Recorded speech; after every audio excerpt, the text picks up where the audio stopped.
ازيكم؟ يا رب تكونوا بخير. كل سنة وانتم طيبين. النهاردة عاشورة، عشان كده قلت اعمل لكم عاشورة الجميلة بالشكل الكريمي الحلو ده، وازاي تطلع معانا لونها حلو كده وفي نفس الوقت كريمي ولذيذة جدا. نسمي الله ونشوف هنعمل ايه. اول حاجه معانا نص كيلو من القمح او الغله دي، بنجيبها من عند العطار، وبنبتدي نغسلها، ننقيها الاول ونغسلها كويس جدا وننقعها اقل حاجه 6 ساعات او من بالليل للصبح. بعد كده حله فيها 2 لتر من الميه، بنبتدي نحط فيها القمح او الغله دي، وبنسيبها تغلي حوالي 10 دقايق زي ما احنا شايفين كده. مش بنسيبها تغلي كتير، يعني كام غلوة كده، غلوتين 3، وبعدين بنبتدي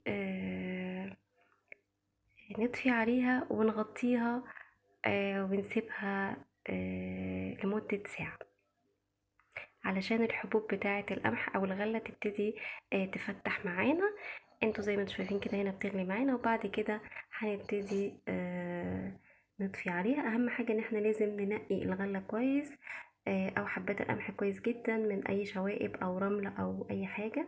احنا كده هنغطيها وهنطفي النار وهنسيبها لمدة ساعة، ونرجع بعد ساعة نشوف شكلها ونشوف هنعمل فيها ايه.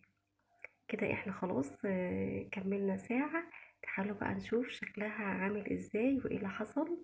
عايزه اقول لكم بفتح الغطا مش عايز يفتح معايا. بصوا، شربت المية اللي كانت موجودة فيها كلها، وابتدت الحبات القمح تفتح كده او تفشر بالشكل ده زي ما احنا شايفين كده. في خطوة هنا انا بعملها، طبعا دي اختياري، ان انا بضربها بالهاند بلندر او بالمضرب.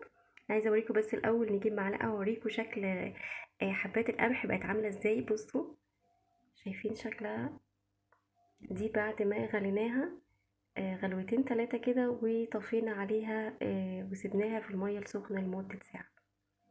احنا ممكن نعملها زي نكمل بقية الخطوات من غير خطوة الضرب بالهاند بلندر او الخلاط، لكن انا بحبها كده عشان خاطر تبقى كلها كريمي في بعضها ويكون طعمها احلى. بنبتدي نضربها كده بالهاند بلندر، يعني نص ضربة، مش بنعمها جامد لكن نص ضربة. ممكن طبعا نعملها في الكبة او في الخلاط لغاية لما نوصل للشكل ده كده زي ما احنا شايفين. وبعد كده بنبتدي نرجعها تاني على النار. بعد ما برجعها تاني على النار بضيف نص لتر من المية، علشان خاطر احنا زي ما شايفين اتقلت وتخنت كده. بضيف نص لتر كده اهوت من المية، وبعد كده معايا هنا لتر من اللبن، بحط عليه 3 معالق من الكريم شانتيه. كريم شانتيه خام او بالسكر عادي يعني، بس هو الخام افضل لان احنا كده كده هنحط سكر التحلية لوحده. وهبتدي اقلب الكريم شانتيه مع اللبن كويس كده لغاية لما يدوب ويختلط تماما معاه، وهخليها على جنب لغاية لما نشوف هنعمل نكمل بقية الوصفة. كده احنا دي بقى العشورة بتاعتنا. نبتدي بقى نضيف سكر. السكر قد ايه؟ سكر من كوبايتين لكوبايتين ونص. انا ضفت هنا في الاول كوباية وبعد كده زودت سكر تاني، طبعا دوت التحلية دي حسب الرغبة زي ما تحبوا. انا ضفت على الكمية دي، ضفت كوبايتين من السكر. هنا ابتدت تغلي، هبتدي اضيف اللبن اللي عليه الكريم شانتيه ونبتدي نقلبهم مع بعض. طبعا احنا ضفنا السكر في الاول علشان حبات القمح تبقى كلها مسكرة واخدة طعم السكر. وهنا ضفت ربع كوباية من الكريمة اللباني، طبعا ممكن تضيفوا قشطة زي ما تحبوا. معانا هنا بقى نص كوباية من اللبن هنضيف عليها، او ممكن المية عادي، وهنضيف عليها 3 معالق من النشا، ونبتدي نقلبهم كويس جدا ولغاية لما النشا يدوب تماما. زي ما انتم شايفين هنا كده العاشورة ابتدت تغلي معانا.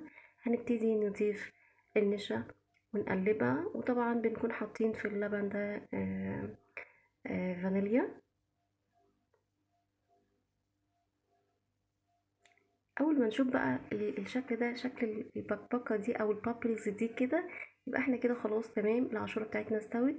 هنبتدي نطفي النار ونسيبها تهدى، مش هنغرفها وهي سخنه، هنسيبها تهدى.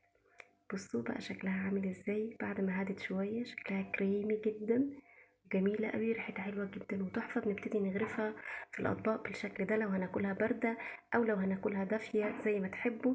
ونبتدي نزينها بأي تزيين بسيط، شوية جوز هند، زبيب، مكسرات لو عندك، اللي موجودة عندك، أو سادة خالص من غير أي حاجة.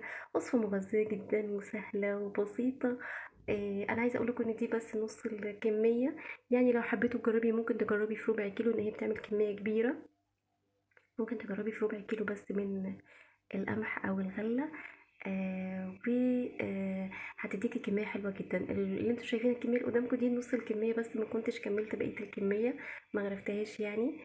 علشان لو حد حابب ياكلها دافيه، مش ساقعه يعني. نبتدي نحطها ونبتدي نبردها في التلاجة او دافيه زي ما تحبوا. بصوا شكلها حلو ازاي.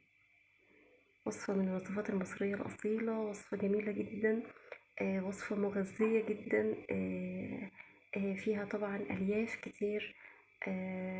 ممكن يعني التحلية دي ممكن تحلوها بعسل، ممكن تحلوها بأي حاجة تانية زي ما تحبوا.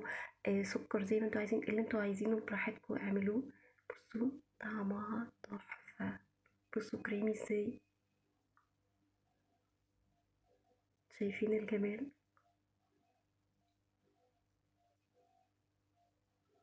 أتمنى انكم تجربوا الوصفة، وأتمنى إنها تعجبكم. أشوفكم في وصفة جديدة. فان فود. باي باي.